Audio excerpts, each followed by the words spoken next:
The upgrade of the Moroto-Lokitanyala road to bitumen grade 2 began in 2021 with China Railway 3 Group Company Limited as the contractor.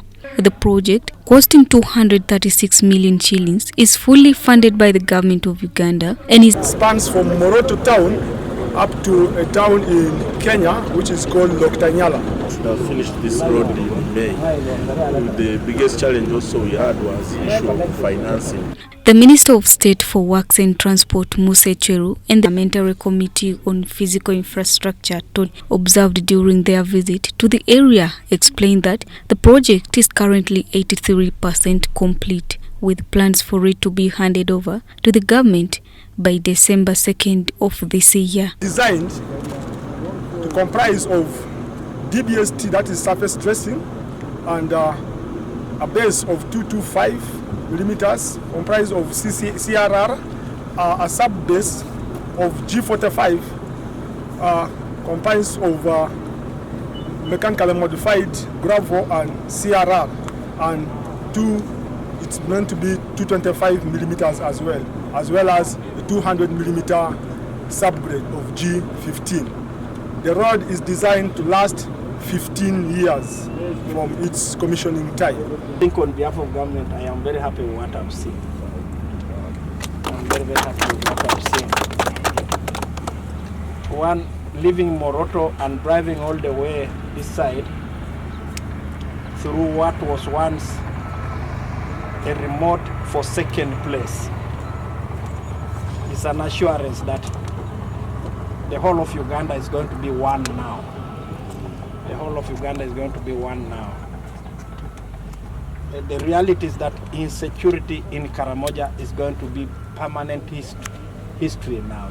The Deputy Resident Engineer from the Uganda National Roads Authority, Engineer James Benjamin Enyuko, explained the compensation process for individuals affected by the project. The number of PAPs on the rural section was 1,290, of which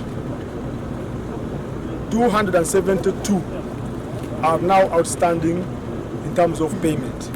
In the urban section, that is Moroto town section, had 303 PAPs. A number have been paid, and currently only 92 are outstanding. The valuation values and the pending payments upon harmonization. Local leaders are optimistic that the completed road will enhance security and stimulate business between Karamoja and neighboring Kenya. Left out who are the people who have been oppressed, marginalized. But today, we feel we have been recognized.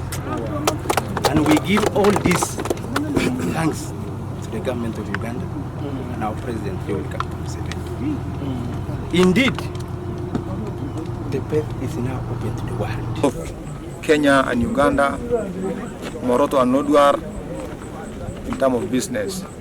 And also the advantage of this road is going to create peace between Kenya and Uganda, between the Pokot and the Karamoja. So it's going to create a sustainable peace which can help us to achieve our goals. Ana tumeona sisi ambaye ni wasomi tumeelewa ya kwamba hii ndio barabara ambayo itatusaidia kama kuna vitu ambaye inaweza safirisha huko Kampala ama Uganda, tunaweza kuwa na itakuwa ni safari ya haraka sana. The team inspected the construction of the 92-kilometer Nakapiripirit-Muyebe road, which connects Karamoja to the Sebei and Bugisu regions. To Nakapiripirit, where we started. It will be completed by May. Yes. Because those funds, the portion which is supposed to be approved by the bank has already done so. Now for the town roads are under government, Uganda. And we've been communicating with the Ministry of Finance to avail those funds. This project is expected to be completed by May next year. The Vice Chairperson of the Parliamentary Committee on Physical Infrastructure, Tony Awany, pledged to advocate for additional funding from Parliament. We need to assure you, as the Committee of Physical Infrastructure of Parliament, we shall do everything within our means to support the undertaking of the Honorable Minister Echeru in whatever they do. Charity Marion Imnat and Moriniga for UBC. We've already completed the bridge.